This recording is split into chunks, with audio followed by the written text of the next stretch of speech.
सभी छात्रों को मेरा नमस्कार। आज मैं सुजान भगत की कंटिन्यूएशन कर रही हूँ। यहाँ पर पिछले क्लास में प्रेमचंद के बारे में पढ़े थे और सुजान भगत उन्होंने लिखा था। सुजान भगत ग्रामीण जीवन से संबंधित एक कहानी है। सुजान भगत की ज़िंदगी के बारे में बताते हैं और ये संदेश भी देते हैं कि कठिन परिश्रम के बिना हमें कुछ नहीं मिलता। कठिन परिश्रम करने से समाज में धन दौलत सम्मान आदि हम प्राप्त कर सकते हैं। ऐसे ही सुजान महतो एक सामान्य सा किसान था। जब उसके बाप मरे थे, उसके घर में कुछ भी नहीं था, गरीबी इतनी थी। रोटी के लिए वहाँ पर बहुत कष्ट उठाना पड़ता था। परंतु सुजान 3 वर्ष लगातार ऊख बोने के कारण, निरंतर परिश्रम करने के कारण उसे अच्छा फसल मिला था।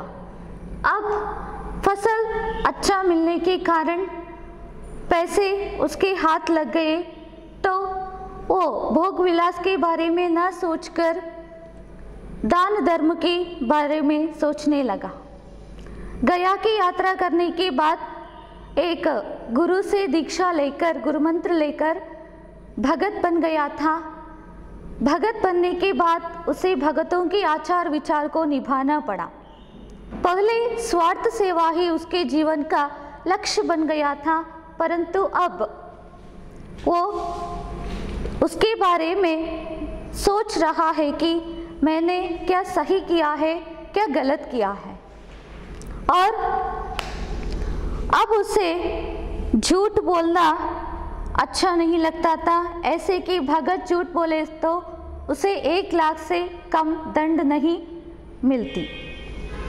प्रायश्चित भी नहीं है, अगर प्रायश्चित है तो बहुत ही कठिन है। अब वो गांव के कुछ लोगों से लेन देन करना शुरू किया था और परंतु उसे बहुत ब्याज लेते हुए बहुत दुख होती थी। ब्याज मतलब सूद। और गाय को दुहाते समय उसका बछड़ा भूखा रह जाता है। ऐसा सोच सोच कर वो दुखी होता था। पहले मजदूरों से जितना काम लिया जा सके वो करवाता था, मजूरी कम देता था। परंतु अब मजूरी की चिंता ज़्यादा रहती थी, मजदूर के काम की कम चिंता रहती थी। इसलिए सब ऐसा सोच रहा था कि वो किसी मजदूर का मन दुखी ना हो जाए। इसलिए उसके दोनों जवान बेटे उस पर व्यंग्य करते थे। उसकी पत्नी भी उसे मूर्ख भगत समझने लगी थी। घर में क्या चल रहा है उसे कोई जानकारी नहीं थी, इसलिए उसे मूर्ख भगत माना गया। सुजान के हाथों से धीरे धीरे अधिकार छीने जाने लगे।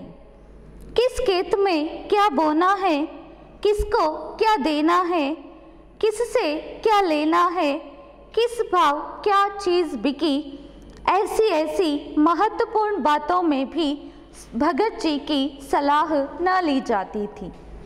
भगत के पास कोई जाने ही न पाता।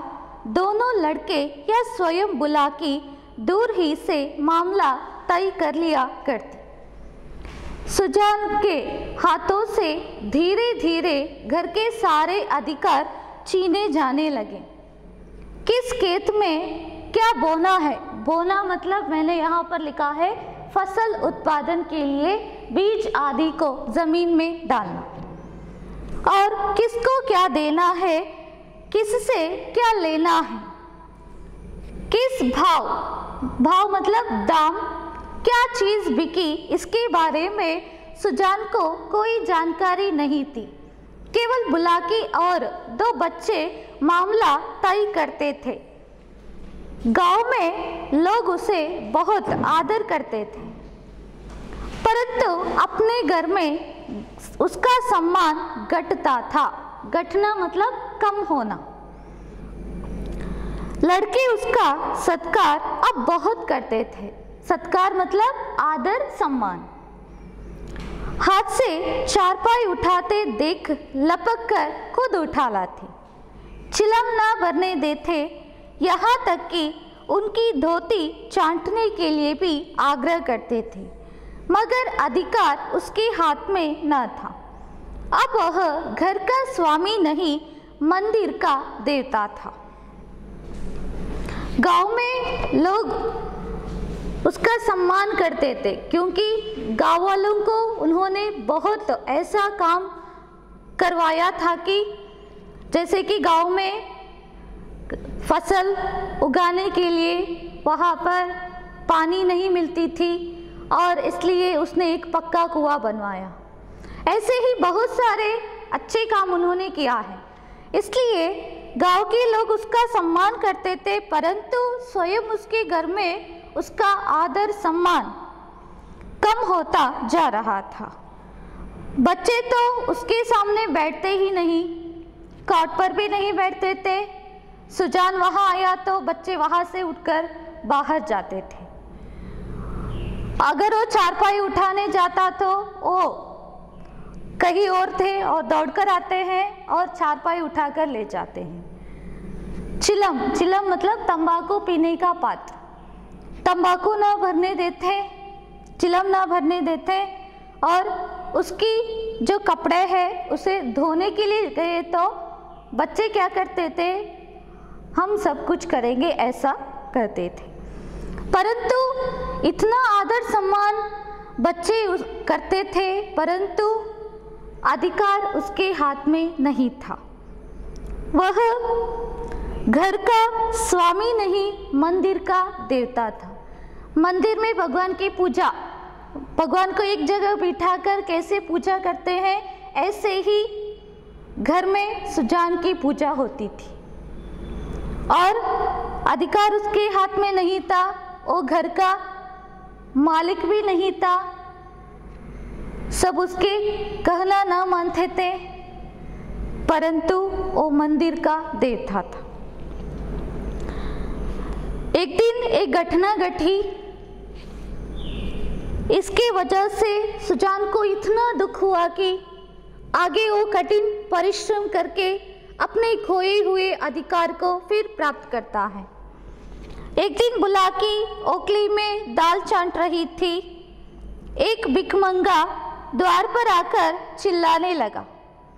बुलाकी ने सोचा दाल चाट लो तो उसे कुछ दे दो।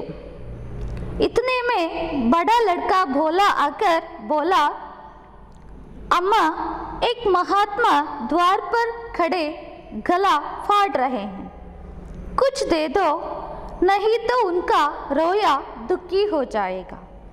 एक दिन बुलाकी ओखली में दाल साफ कर रही थी, चाट रही थी, चुन रही थी, तो एक भिक्षुक आया। भिखमंगा मतलब भिक्षुक। घर के बाहर खड़े होकर जोर से चिल्लाकर भीख मांगने लगा। सुजान वही चौपाल में बैठा था। बुलाकी ने सोचा कि पहले ये दाल चाटने की काम हो जाए, उसके बाद मैं उसे कुछ देती हूँ। परंतु उसका बड़ा लड़का मतलब उसका बड़ा बेटा भोला, महाप्राण भोला आकर ऐसा कहता है, अम्मा, कोई महात्मा आया है, कोई भिक्षुक आया है, घर के आंगन में खड़े होकर जोर से गला फाड़ रहा है। गला फाड़ना मतलब चिल्लाना। कुछ तो दे दो, नहीं तो उनका रोया दुखी हो जाएगा। ऐसे व्यंग्य से कहता है, अगर तुम कुछ नहीं देती तो उसका रोया मतलब यहाँ पर अर्थ मन, उसका मन दुखी हो जाएगा। बुलाकी ने उपेक्षा भाव से कहा। उपेक्षा मतलब उदासीन। भगत के पाँव में क्या मेहंदी लगी है, क्यों कुछ ले जाकर नहीं देते? क्या मेरे 4 हाथ है, किस किस का रोया सुखी करूं? दिन भर तो तांता लगा रहता है। रोया सुखी करना मतलब मन को खुशी देना। बुलाकी उदासीन भाव से कहती है, तुम्हारे पिता चौपाल में बैठे हैं ना, क्या पाँव में मेहंदी लगाकर बैठे हैं क्या? उस भिक्षुक को कुछ ले जाकर क्यों नहीं देते? क्या मेरे 4 हाथ हैं, मैं किस किस का मन प्रसन्न करूं? हमेशा ये सिलसिला बना ही रहता है।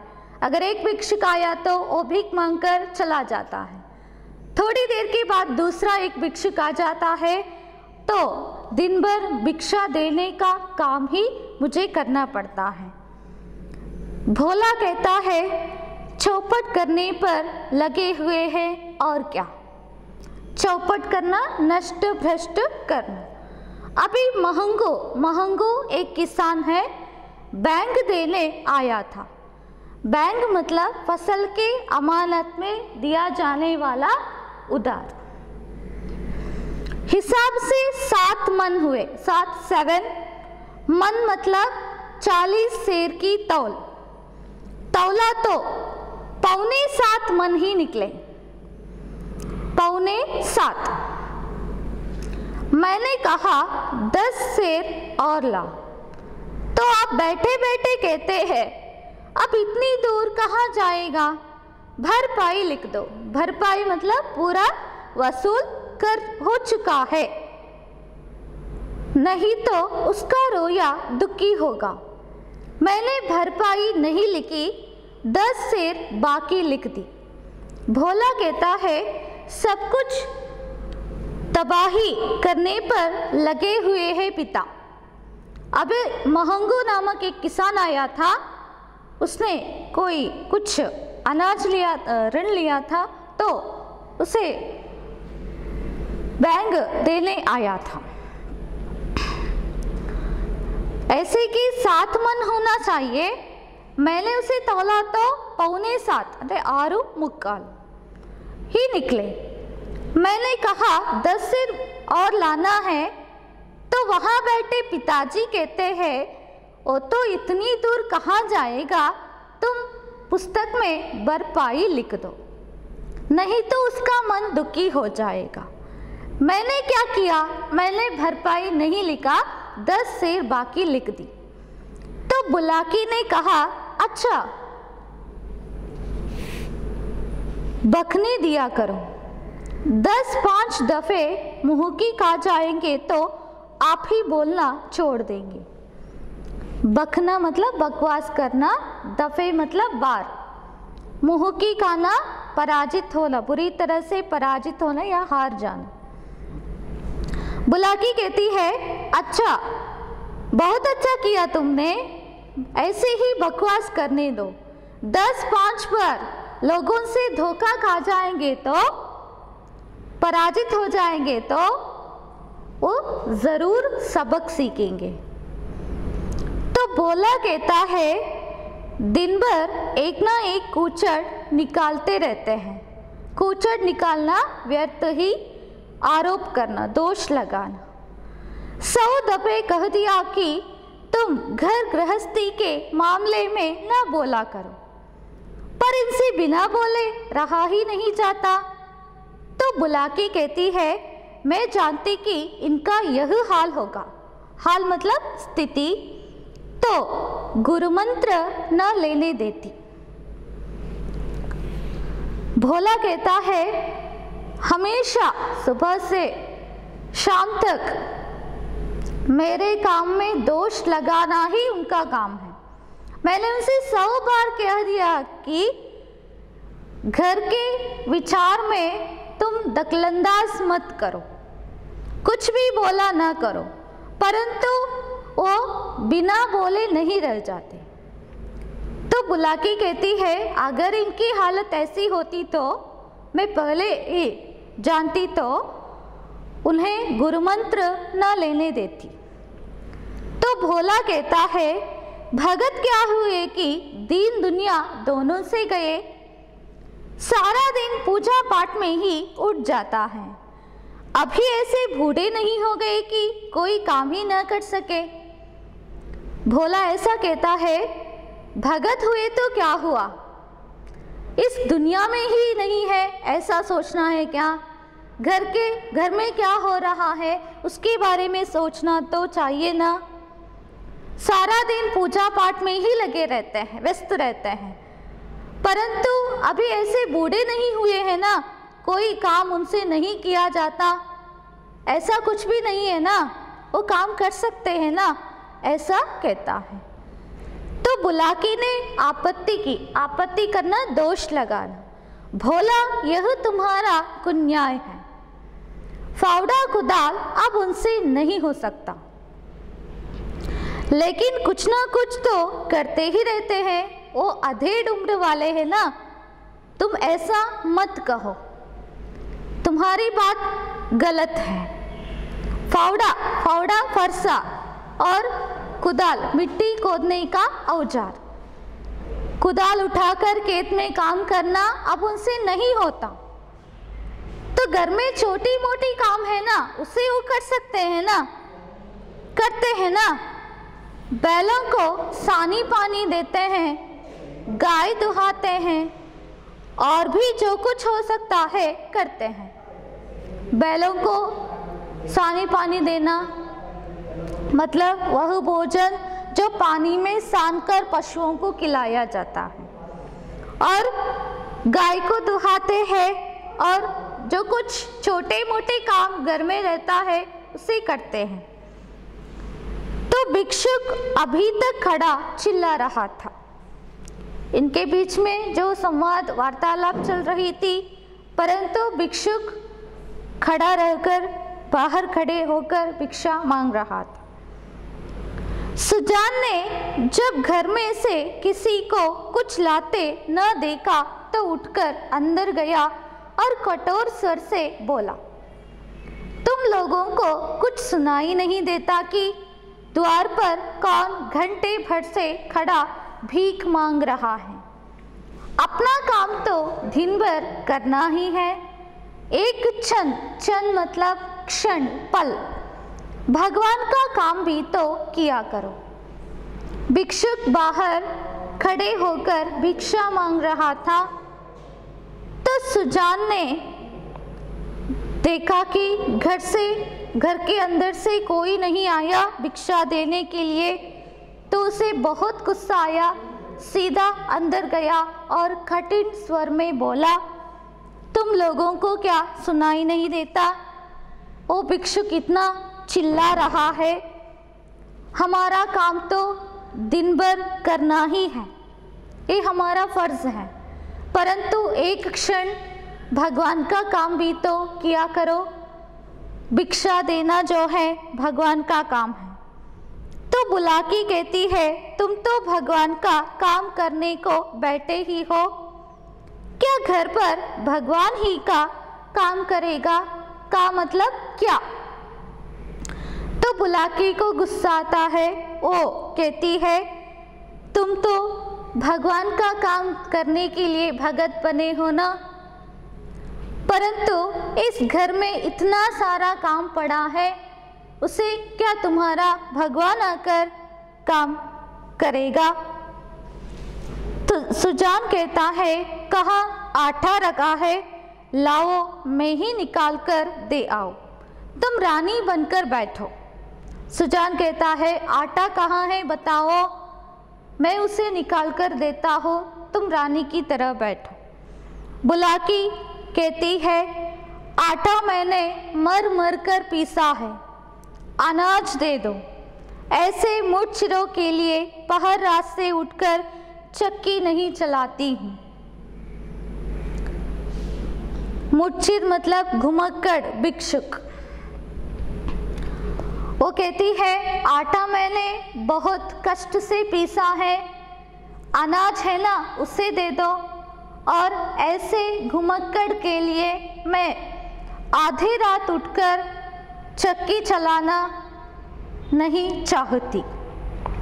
सुजान कुछ नहीं बोले, सीधा भंडार घर गए और एक छोटी सी चपड़ी को जौ से भरे हुए निकले। जौ सेर भर से कम ना था, जवे गोदी वीट। सुजान ने जानबूझकर मतलब प्रयत्न पूर्वक केवल बुलाकी और भोला को चिढ़ाने के लिए भिक्षा परंपरा का उल्लंघन किया था। तिस पर भी, तिस मतलब ऐसा होने पर भी, तिस मतलब ऐसा, यह दिखाने के लिए कि चबड़ी में बहुत ज़्यादा जव नहीं है, वह उसे चुटकी से पकड़े हुए थे। चुटकी मतलब अंगूठे और बीच की उंगली के मिलने की स्थिति। चुटकी इतनी भोज, भोज मतलब भार, संभाल ना सकती थी, हाथ कांप रहा था। एक क्षण विलंब होने से चबड़ी हाथ से छूटकर गिर पड़ने की संभावना थी। विलंब मतलब देर। सुजान सीधा भंडार घर, भंडार घर उग्राण, अनाज रखने का बड़ा घर। एक छोटी सी छबड़ी, छबड़ी मतलब टोकरी, टोकरी में जौ लेकर आए। जौ सेर भर से अधिक ना था और उन्होंने भिक्षा परंपरा का इसलिए उल्लंघन किया था कि बोला और बुला के ही भिक्षा दे दे। घर वालों को भी भगवान के काम करने में मन लगाना चाहिए, इसलिए उन्होंने भिक्षा परंपरा का उल्लंघन किया था। परंतु ऐसा होने पर भी उस चबड़ी में जौ इतना था कि एक सेर से कम नहीं था। परंतु पत्नी और बेटे को ये दिखाना चाहिए था कि इसमें बहुत ज़्यादा जौ नहीं है, इसलिए वो चुटकी में पकड़कर आते हैं तो उनका हाथ कांप रहा था। चुटकी सेर भर जौ को संभाल ना सकती थी। एक क्षण देर हुआ तो चबड़ी हाथ से गिर पड़ने की संभावना थी, इसलिए वह जल्दी से बाहर निकल जाना चाहते थे। सहसा, सहसा मतलब अचानक, भोला ने चपड़ी उनके हाथ से छीन ली और त्योरिया बदलकर बोला। त्योरिया बदलना मतलब क्रोध से बौहे चढ़ाना। सेंध का माल नहीं है जो लुटाने चले हो, छाती फाड़ फाड़ कर काम करते हैं तब दाना घर में आता है। सुजान ने कहा, किसी आकर कहा, मैं भी तो बैठा नहीं रहता। सुजान भिक्षुक को भिक्षा देने के लिए एक छबड़ी मतलब टोकरी में एक सेर से ज़्यादा नहीं, कम अनाज जौ भरकर गया था तो उसे चुटकी से पकड़ा हुआ था। तो वो टोकरी उस चुटकी के भोज को चुटकी उस टोकरी के भोज को संभाल ना सकती थी। कभी किसी भी क्षण गिर पड़ने की संभावना थी। तो सुजान वहां से जल्दी बाहर निकल जाना चाहते थे। तब अचानक भोला ने उनके हाथ से टोकरी को छीन लिया और क्रोध से ऐसा कहा, ये तो सेंत का माल नहीं है। सेंत मतलब मुफ्त, फ्री। जो लुटाने चले हो तुम उसे लुटा रहे हो। छाती फाड़ फाड़ कर काम किया है मतलब अत्यंत कठिन परिश्रम करके हमने खेत में काम किया है, तो इस दाना अनाज घर आया है। तो सुजान भी ऐसे ही व्यंग्य से कहा, मैं भी तो घर में बैठा नहीं रहता हूँ ना, हमेशा काम करता हूँ ना। तो भोला ने कहा, भीख भीख की तरह दी जाती है, लुटाई नहीं जाती। वो एक बात कहता है, भीख भीख की तरह दी जाती है। अगर तुमने बहुत परिश्रम करके अनाज उगाकर भिक्षुक को भीख दिया तो वो एक बड़ी बात है। यहाँ पर ऐसा नहीं है, तुम हमेशा भगत बनने के बाद घर में पड़े रहते हो, पूजा पाठ में ही व्यस्त रहते हो। हम खेत में मेहनत करते हैं अनाज उगाते हैं तो ऐसे अनाज को तुम भिक्षुक को मन चाहे दान कर सको, हम नहीं मानते। ये लुटाने के जैसा है। हम तो एक बेला खाकर दिन काटते हैं कि पत पानी बना रहे, और तुम्हें लुटाने की सूची है। तुम्हें क्या मालूम कि घर में क्या हो रहा है? बेला मतलब समय, वक्त। दिन काटना, दिन बिताना, पत पानी बनाना, सम्मान बढ़ाना। वो कहता है हम तो एक वक्त खाना खाकर ऐसा सोचते हैं कि हमारे पिता अच्छे से रहे, स्वस्थ रहे, और तुम्हारा सम्मान हम बढ़ाते हैं। परंतु तुम क्या कर रहे हो? लुटा रहे हो। तुम्हें क्या मालूम कि घर में क्या हो रहा है? घर में जो मामला चल रहा है, घर गृहस्थी के बारे में घर के मालिक को सोचना है, तुम उसके बारे में नहीं सोचते हो। सब कुछ हम ही कर लेते हैं। तो ऐसे हमसे बिना पूछे भिक्षा देने का अधिकार भी तुम्हें नहीं है।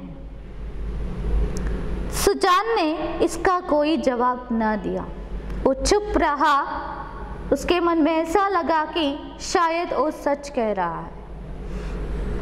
बाहर आकर भिखारी से कह दिया, बाबा इस समय जाओ।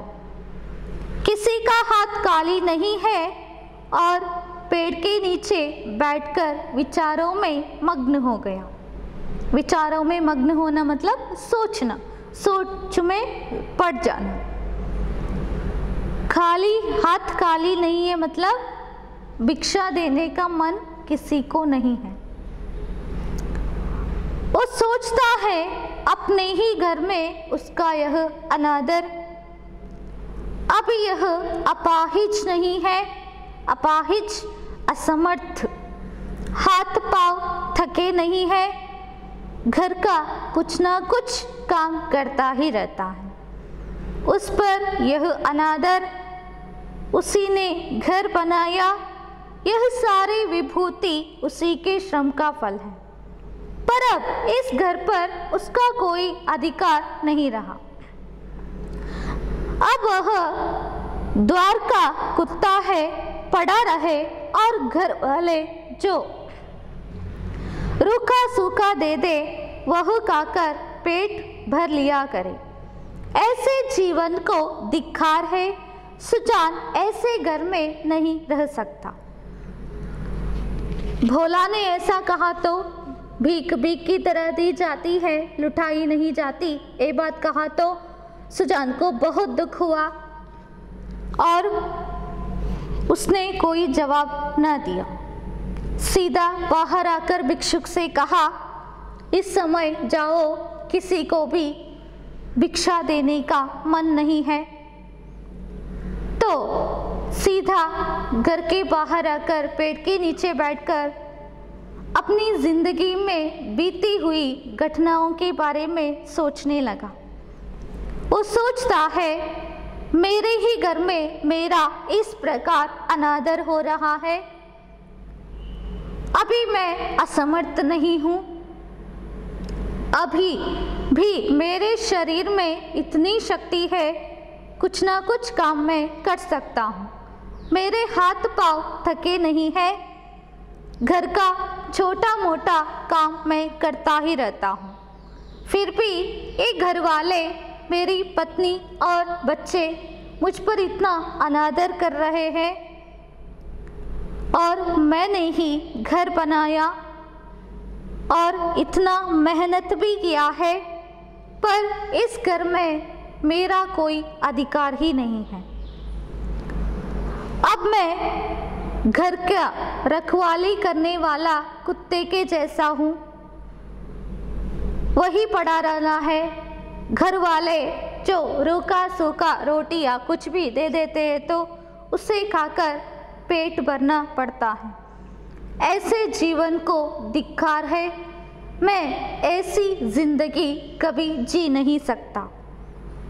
ऐसे घर में मैं नहीं रह सकता जहाँ पर मेरा कोई अधिकार न हो। संध्या हो गई थी।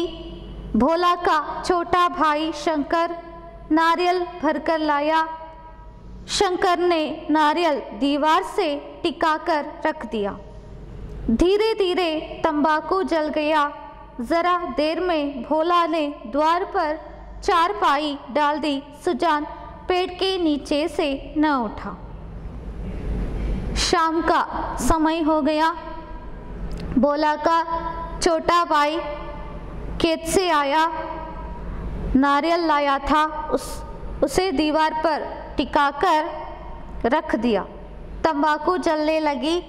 भोला चारपाई बिछा दिया, परंतु उस समय तक सुजान पेड़ के नीचे बैठा ही रहा था। कुछ देर और गुजारी। भोजन तैयार हुआ। भोला बुलाने आया। सुजान ने कहा, भूख नहीं है। बहुत मनावन करने पर भी न उठा। तब बुलाकी ने आकर कहा, खाना खाने क्यों नहीं चलते? जी तो अच्छा है। कुछ देर और बीत गई। भोजन तैयार भी हुआ।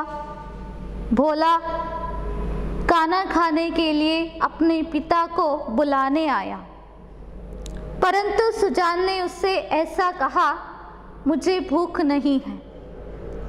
बहुत मनावन करने पर भी ना उठा। मनावन करना, मनाने की क्रिया।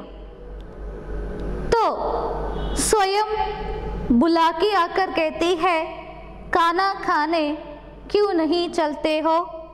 जी तो अच्छा है। जी मतलब मन। तुम्हारा मन तो ठीक है ना? तो लेखक यहाँ पर कहते हैं, सुजान को ऐसा लग रहा था कि जब वो बुलाके उसे खाना खाने के लिए बुलाने आती है तो उसे देखकर वो ऐसा सोच रहा है।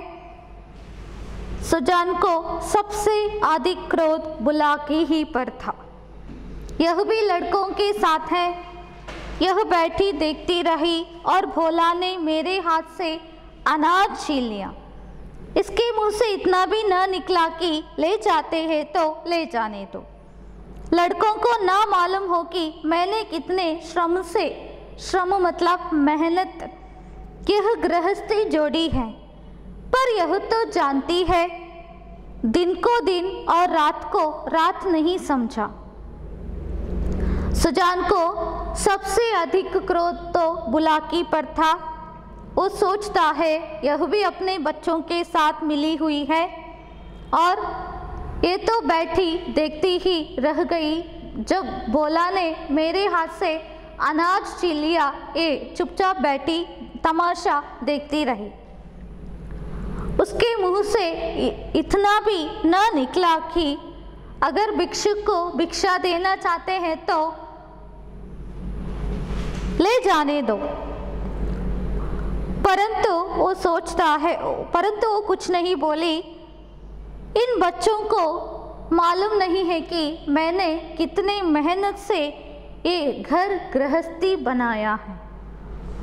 पर यह तो जानती है ना, ये मेरी पत्नी है ना, ये जानती है ना, दिन को दिन रात को रात नहीं समझा। मतलब दिन भर मैंने इतना मेहनत किया और रात में भी खेत की रखवाली करता था। भादों की अंधेरी रात में मड़ैया लगा के जुवार की रखवाली करता था। जेठ बैसाखी दोपहरी में भी दम न लेता था। और अब मेरा घर पर इतना भी अधिकार नहीं है कि भीख तक दे सकूं। मड़ैया ट्री हाउस।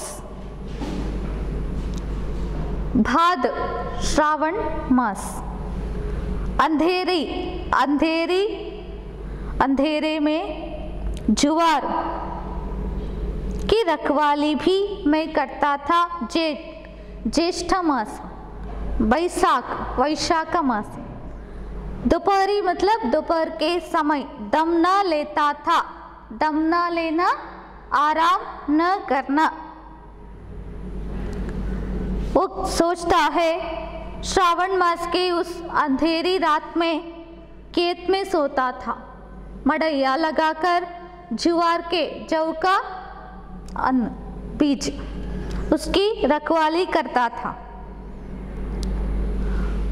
और ज्येष्ठ मास और वैशाख मास के कठिन धूप में भी मैंने एक क्षण भी विश्राम न लेकर काम किया था।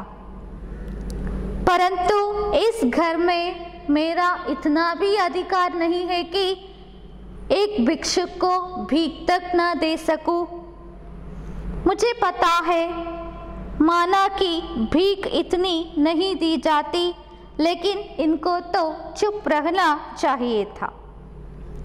चाहे मैं घर में आग ही क्यों ना लगा देता, कानून से भी तो मेरा कुछ होता है। मैं अपना हिस्सा नहीं खाता, दूसरों को खिला देता हूँ, इसमें किसी के बाप का क्या साझा। वो सोचता है मुझे पता है भीख इतनी नहीं दी जाती, परंतु जब मैंने जौ को उस चपड़ी में भर दिया तो मेरा मन लगा कि हाँ इतना भीख देना चाहिए, तो इनको तो चुप रहना चाहिए था ना। मेरा घर है, इस घर में मैं आग लगा सकता हूँ, ये अधिकार मेरा है। परंतु कानून से भी मेरा कुछ निपटाव हो जाता है और मैं तो अपना हिस्सा नहीं खाता, दूसरों को खिलाता हूँ, उसमें मुझे संतुष्टि मिलती है। इसके बारे में किसी को सोचने की आवश्यकता नहीं है। अब इस वक्त मुझे मनाने आई है, आओ खाना खाओ ऐसा मनाने आई है। इसे मैंने फूल की छड़ी से भी नहीं छुआ। नहीं तो गांव में ऐसी कौन औरत है जिसने कसम की लातें न खाई हो, कभी कड़ी निगाह से देखा तक नहीं। रुपये पैसे लेना देना सब इसी के हाथ में दे रखा था।